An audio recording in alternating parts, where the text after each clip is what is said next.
അങ്ങക്ക് ഒരുപാട് മലയാളികളെ അറിയാം. നമ്മുടെ നാട്ടിൽ ഒരുപാട് മലയാളികളുണ്ട്. നമുക്ക് ചില അസുഖത്തിനൊക്കെ ചില രോഗലക്ഷണങ്ങളുണ്ടെന്ന് പറയുന്ന പോലെ ഒരു മലയാളിയെ കണ്ടാൽ ഡോക്ടർ ശശി തരൂർ എങ്ങനെ തിരിച്ചറിയും?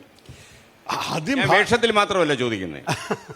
അല്ലല്ല, ആദ്യം ഭാഷയാണല്ലോ. മലയാളികൾക്ക് അവർ സ്വന്തം ഭാഷയിൽ വലിയൊരു സ്നേഹമുണ്ട്, വലിയൊരു അഭിമാനമുണ്ട്. അപ്പോൾ മലയാളിയാണെന്ന് അറിഞ്ഞ് ഉടനെ അവർ മലയാളത്തിൽ തന്നെ മാറും. അപ്പോൾ അത് ഒരു കാര്യമാണ്.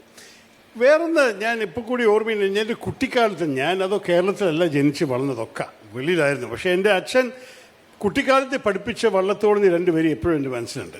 എന്താണ് നിങ്ങൾക്കറിയുമല്ലോ, ഭാരതം എന്ന് കേട്ടാൽ അഭിമാനപൂർവ്വമാവണം അന്തരംഗം, കേരളം എന്ന് കേട്ടാൽ തിളയ്ക്കണം ചോര നമുക്ക് ഞരമ്പുകളിൽ, അതല്ലേ?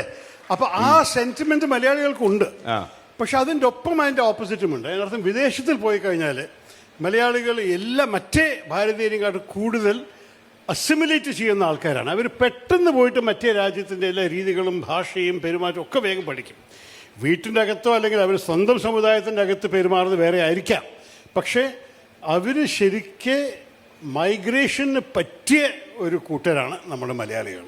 എവിടെ പോയാലും അവർക്ക് ഈസിലി അഡ്ജസ്റ്റ് ചെയ്ത് ഫിറ്റ് ചെയ്യാൻ സാധിക്കും.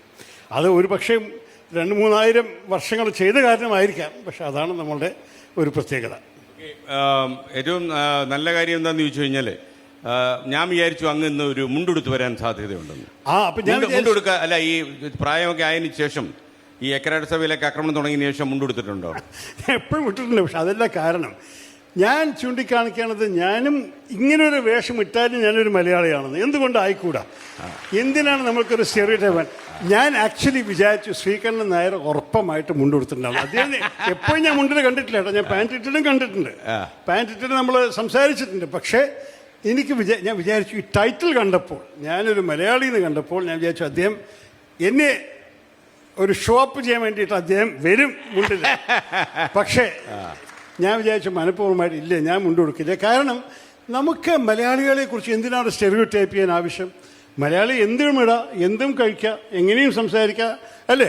പക്ഷെ മലയാളി നമ്മുടെ ഹൃദയത്തിൻ്റെ അകത്തും നമ്മുടെ മനസ്സിനകത്തും നമ്മുടെ ആത്മാവിൻ്റെ അകത്തും ഒരു തോന്നലല്ലേ? അപ്പം ഞാൻ വേഷമിട്ടൊരു മലയാളിയാണ്. ഞാൻ ഇടയ്ക്ക് ഇദ്ദേഹത്തിനോട് ഇതേ ഒരു വേദിയിൽ വെച്ച് എന്നോട് ചോദിച്ചു, ഞാനിവിടെ ഇംഗ്ലീഷിൽ പ്രസംഗിക്കണോ മലയാളത്തിൽ പ്രസംഗിക്കണോ എന്ന് ചോദിച്ചു. ഞാൻ ഇംഗ്ലീഷ് വെച്ച് കാച്ചാൻ പറഞ്ഞു. അപ്പോൾ പുള്ളി എന്നെ ഒന്ന് നോക്കി. അത് പ്രത്യേകിച്ച് കേരളത്തിലെ ഒരു വേദിയിലായിരുന്നു. അപ്പോൾ ഇദ്ദേഹത്തിൻ്റെ ഇംഗ്ലീഷ് അറിയാമല്ലോ, നമുക്ക് പകുതി മനസ്സിലാവത്തില്ല. പക്ഷേ അപ്പോൾ ഈ തകർത്ത് പ്രസംഗിച്ചു.